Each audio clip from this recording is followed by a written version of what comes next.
حضور معلم کائنات صلی اللہ علیہ وآلہ وسلم نے فرمایا، یعنی کسی شخص کے لیے یہ جائز نہیں کہ وہ عیب بیان کیے بغیر کوئی شے بیچے۔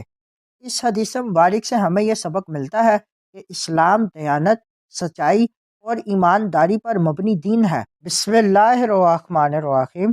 آج کی حدیث مبارک، بیچنے والی چیز کا عیب چھپانے کی ممانعت۔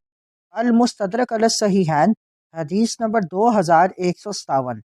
حضرت واصلہ بن اسقع رضی اللہ تعالیٰ عنہ سے روایت ہے کہ حضور معلم کائنات صلی اللہ علیہ وآلہ وسلم نے فرمایا، یعنی کسی شخص کے لیے یہ جائز نہیں کہ وہ عیب بیان کیے بغیر کوئی شے بیچے۔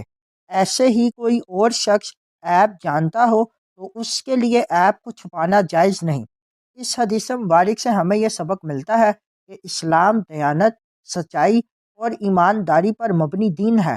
خرید و فروخت میں دھوکہ دینا یا عیب چھپانا سخت گناہ ہے۔ جب کوئی چیز بیچی جائے تو اس کا ہر عیب واضح طور پر بتانا ضروری ہے۔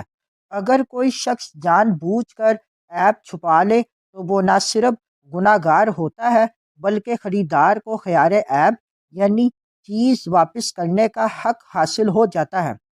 مسلمان آپس میں بھائی ہیں، لہٰذا ایک دوسرے کے ساتھ دھوکہ نہیں کرنا چاہیے۔ تجارت میں سچائی برکت لاتی ہے اور جھوٹ یا فریب برکت کو ختم کر دیتا ہے۔ ایماندار تاجر کو نبی اکرم صلی اللہ علیہ وآلہ وسلم نے انبیاء، صدیقین اور شہداء کے ساتھ اٹھنے کی بشارت دی ہے۔ عیب دار چیز کو چھپانا ناجائز ہے۔ سچ بولنے والا تاجر اللہ کے ہاں معزز ہے اور دیانت ہی کامیاب تجارت کی بنیاد ہے۔ اس حدیث مبارک کو مزید آگے دوستوں تک پہنچائیں۔ مزید معلومات کے لیے ہمارے چینل کو لائک اینڈ سبسکرائب